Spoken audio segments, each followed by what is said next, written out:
Welcome back to ZBrush Sculpting for 3D Printing Part 2. In the first one we did the blocking with basic shapes and merging them and retopologizing. And in this one we're going to be sculpting in some of the secondary and even tertiary details. Now right now I'm working on the hands. I'm using the damn standard to kind of outline where I want the nails to be and also the crease of the knuckles. Hands are pretty difficult to do, but it helps when you can kind of figure out where the knuckles are. The top of the knuckles should have like an ever so slight bulge, and then the bottom you should have those crease lines. And one thing to know about fingers is they're not perfectly circular. They almost have like a squarish shape to them, like an oblong circle, I guess it'd be.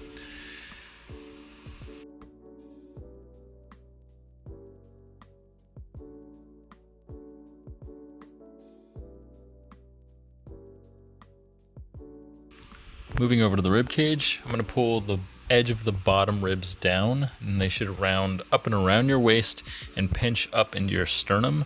And then at the bottom, the little bit that I pulled down is the xiphoid process. And it's an important attachment point for your abs as well as your diaphragm. I'm gonna start laying in the ribs with the clay brush, and you can see by the concept that the ribs have this like very fun, uneven, kind of off-kilter design to them. Then using that same clay brush, I'm gonna go and carve in the back of the ribs. This is where the deep back muscles lay that help you keep erect. No, not that way, you dirty perverts.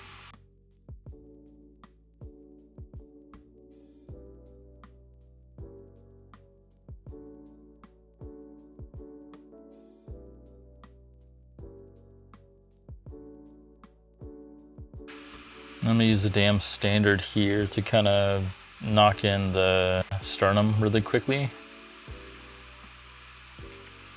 And I'm gonna pull out some of those spinal processes. There's usually one for each rib.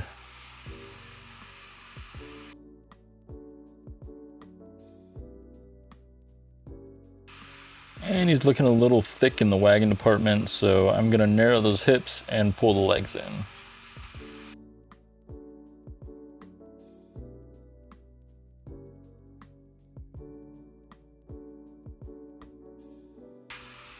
Leg muscles are kind of like human-animal hybrid, so I'm defining what would be our gastrocnemius. And then carving in some slight depth here. I think it's kind of important not to move up so far in subdivisions and just kind of blocking in your initial primary shapes. Now moving his teeth around so they fit better inside that cute, ugly little mouth.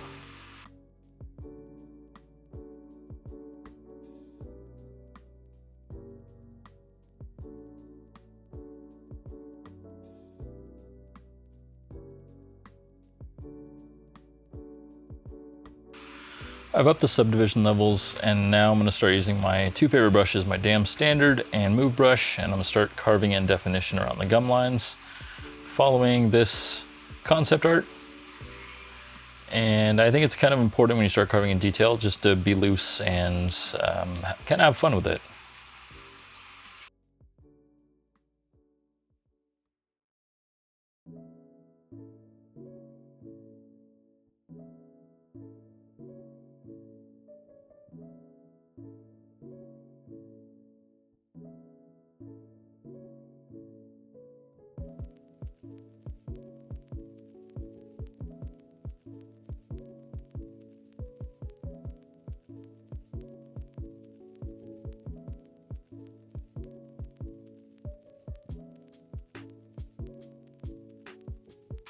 The thing I love the most about multi-subdivision modeling and sculpting is the fact that I can go back down into the lowest subdivision and make massive changes, and all the detail stays right in place.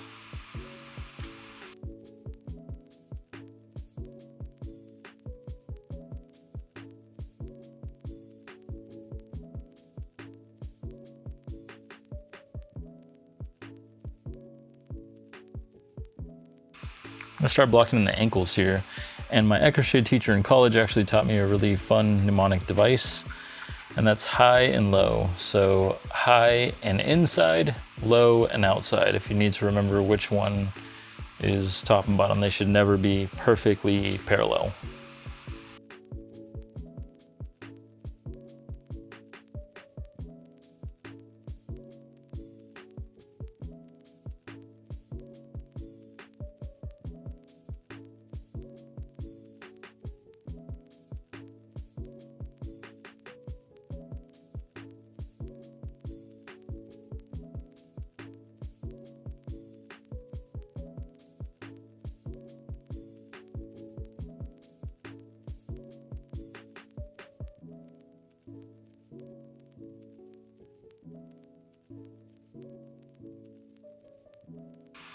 I bounce between area to area a lot, and I'm not sure if that's confusing to follow, but you know, let me know, and if it is, I can re-edit things so that I work on one area at a time, kind of all the way through or as much as possible, so it's easier to follow. Let me know.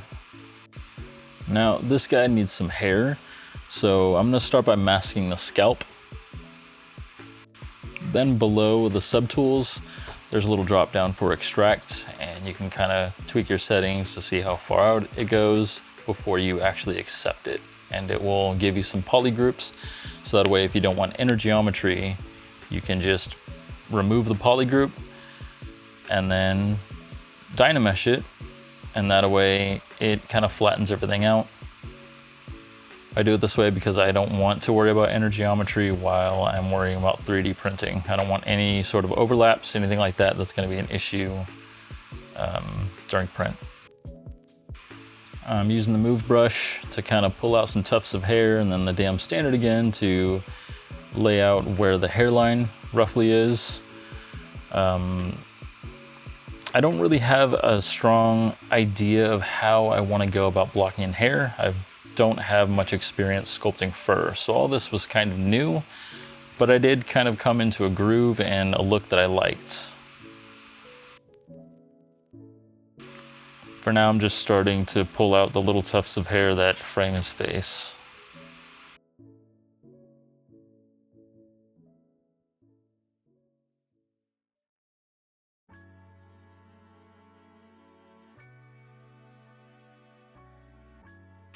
I start to pull out some clumps of hair in the back and move them around, and it kind of clues me into how I might want to do this process, but I'm still not sure yet.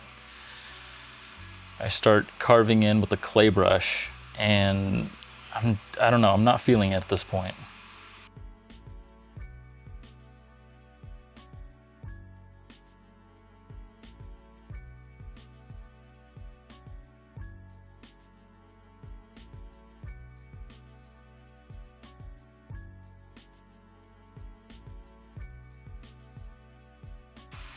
I use the damn standard to start kind of blocking out some chunks of hair, and I'm liking the S-flow curves of the hair chunks, and I'm starting to kind of get the feel, but I don't know, I need to work on something else, think about it a little more, so I start blocking out his cheekbones some more, give his neck some of those decrepit old man wrinkles, those corpse wrinkles.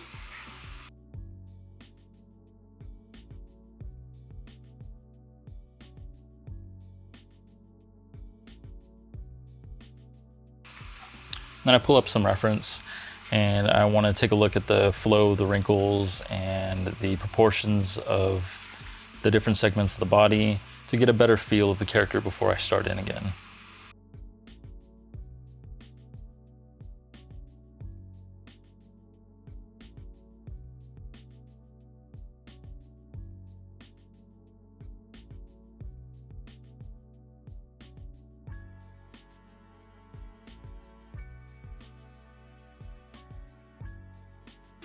And then it's take two on the hair, and I kind of pull out these, conical chunks of hair, and then start laying in the damn standard, carving in, but also sharpening the edges of the clumps.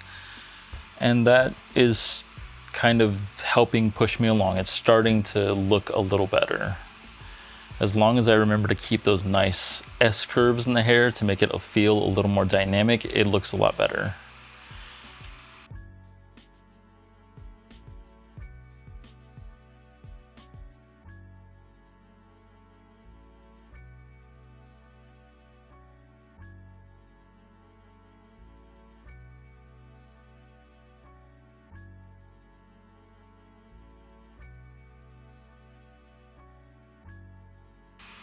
Everything feels so stiff and rigid, but as I start to kind of move the clumps around and again give them those S shape, it starts to feel a little more dynamic, and I'm happy with the results. I'm able to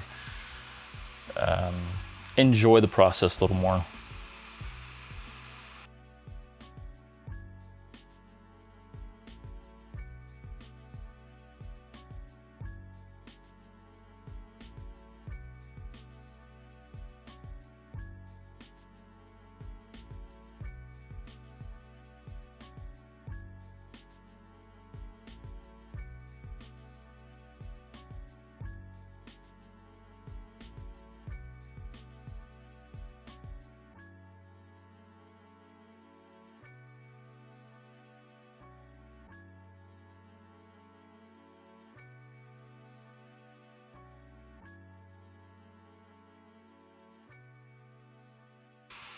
As I was sculpting, I was noticing the shapes are kind of feeling a little flat right now, so I wanted to change up the lighting. And what I ended up doing is just picking a basic shader and then moving the lighting around. I made a key light and then a backlight, which you can do by just clicking on the sphere with the selected light. And then I just tweaked the distance and turned down the ambience, which helped give the shape a little bit more form.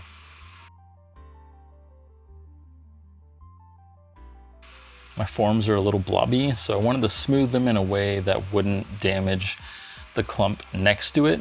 And you can do that. Actually, there's a bunch of brushes that are hidden in Spotlight, and for this in particular, I'm searching for the directional smoothing, so it will smooth only in the direction that your brush is going, which is really helpful for things like hair.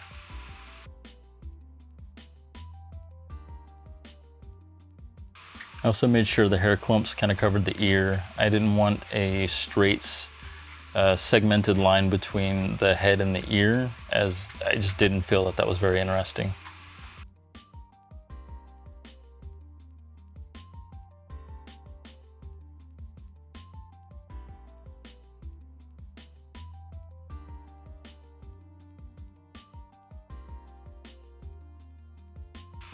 Autosave is kind of annoying as it kind of interrupts your sculpting process, but it has saved me countless times. I cannot tell you how many times ZBrush has crashed and I've had to go and hunt down that backup, and it had a backup, so it saved me hours of work that I could have lost.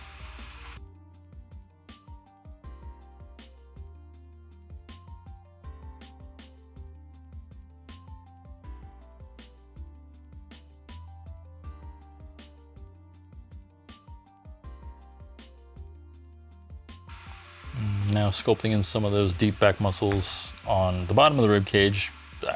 I don't know why bottom of the rib cage and not anywhere else, but I think I want to sell that emaciated look of his ribs being very, very prominent.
Now I'm sharpening up the top of his talons with the damn standard again, and then poking and prodding around his feet. I don't really have an anatomical reference for the bottom of the feet. I'm just kind of freestyle sculpting and seeing where it takes me. I know that the bottom of the feet kind of need to feel a little padded.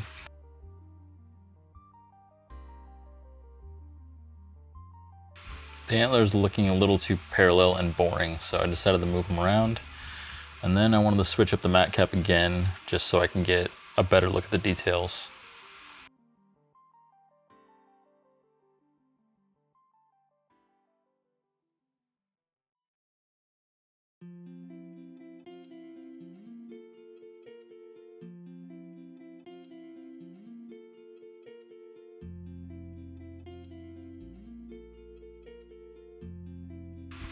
Sculpting in some more of the creases on the bottom of the fingers, as well as around the knuckles to help define those more. Again, I'm keeping it kind of freestyle and loose. And if I like it, I like it. If I don't, I get to smooth it away. And I often look at my own hand for anatomy references. But it's important on first glance to kind of understand where the bony parts are and where the meatier parts are.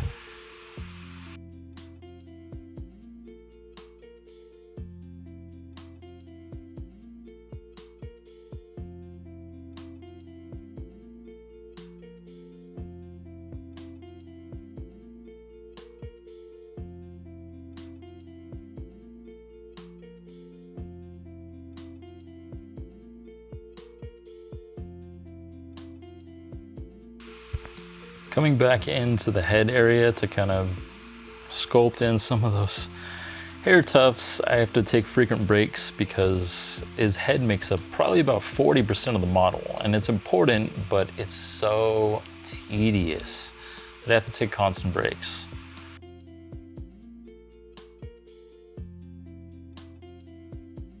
The cute little Funko Pop design had some ear tufts, so I'm gonna go in and use damn standard and clay brush and see if I can't sculpt those out.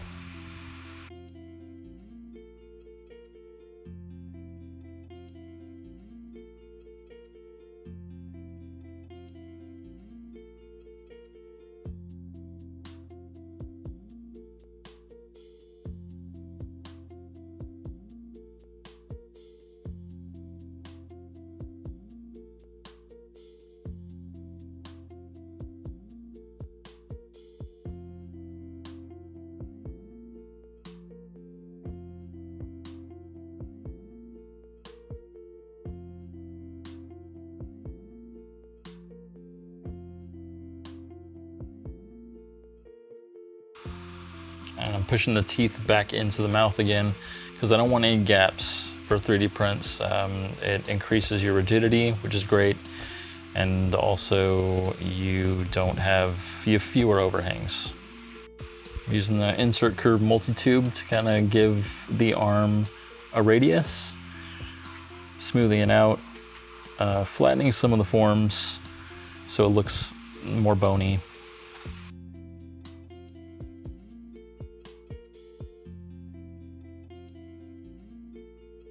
And sculpting in some of those good old Crypt Keeper wrinkles on his cheeks and chin.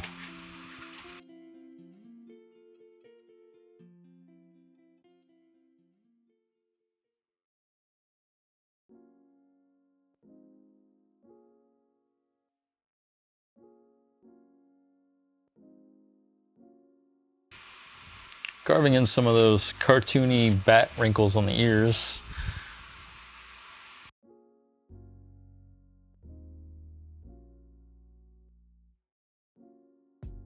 And then for the abs are kind of difficult to make look right. And don't do what I'm doing here. Don't ever sculpt them in symmetry. They're not symmetric. And in fact, the closer you get to the center line, the less symmetry you should have. I kind of ended up just going with more of that corpse-like wrinkle. I like the way it looked more.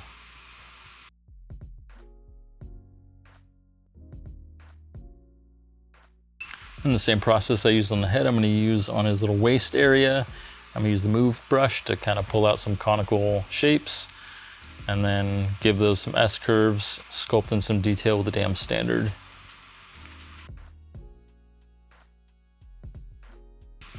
I'm using the dam standard again to kind of just block in at least how I want the fur to flow in this region, but it's not really striking me, so I'm moving over back to the hair again.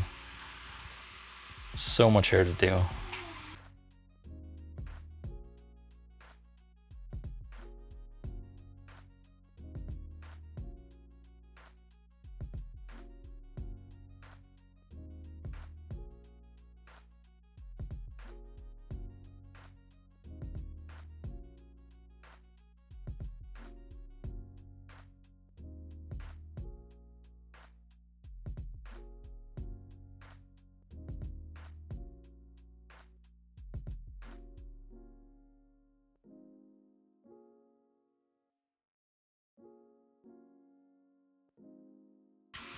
His hands aren't feeling emaciated enough, so I'm gonna make the tendons more prominent, as well as block in more of those ridge lines on the fingernails to give them more texture.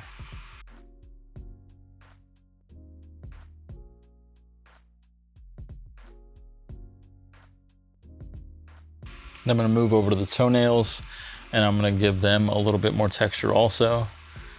I don't know if they came out in the 3D print. I guess we'll see in a little bit.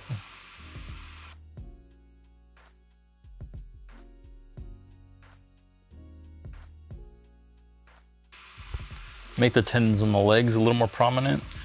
And then to kind of help sell the quadrupedal leg thing, pull the protrusion out, as well as sculpt in some of the creases in the front to help sell the weight.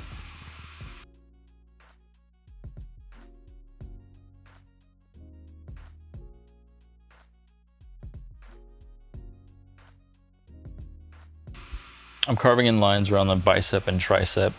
I want those to feel a little more stringy.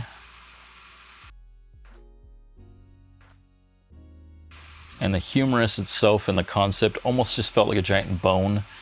And so you keep most of that smooth, and then you just kind of sculpt in the ridge lines of the bone.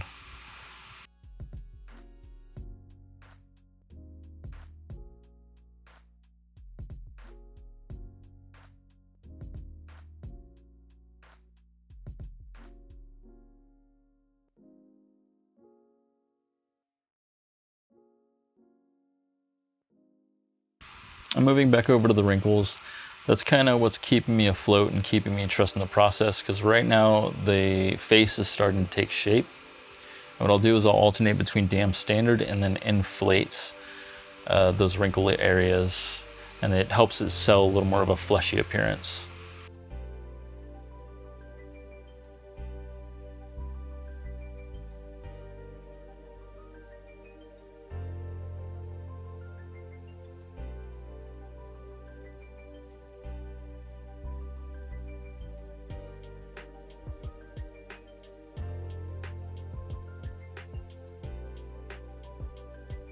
Now that I've sculpted in some decent detail on the legs, I want to mirror it over, and all I have to do is duplicate the subtool, and then in the deformation tab, I just mirror it on the x-axis.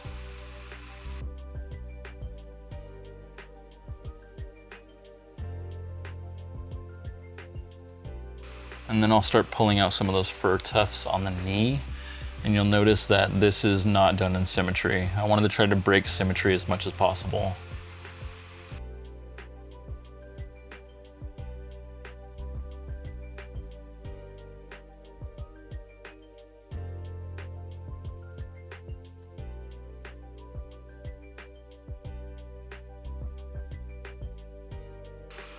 I tried blocking in more of those fur tufts on the thigh, but I didn't really care for it, so I ended up just smoothing over and moving on to another area, the back of the calf.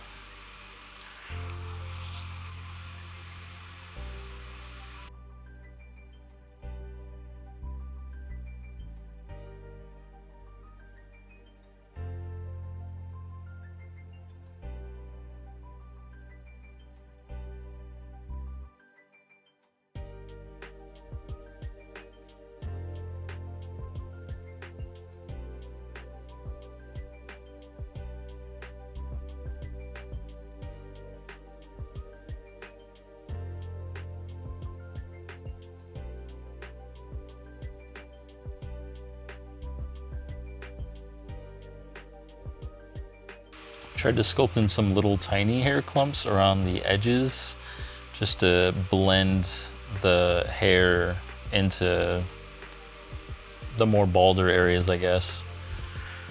And then the foot, I'm carving in some more wrinkles with the damn standard again, and using the inflates, which really helps give it that fleshy feel. Anywhere that your body is gonna bend usually will have creases or wrinkles around it.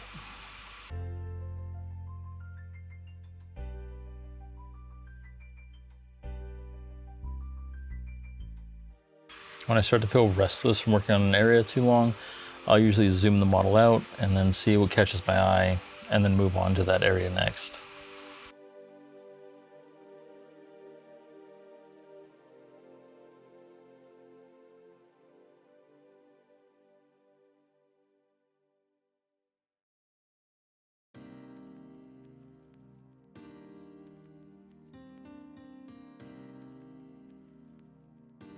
Now for the tufts on his shoulders, same process.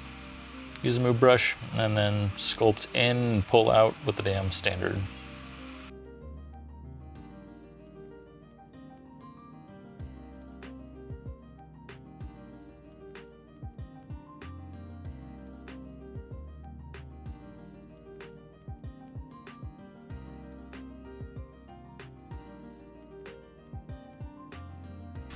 I'm gonna pull the bicep out because it has a little bit of a more boxy form.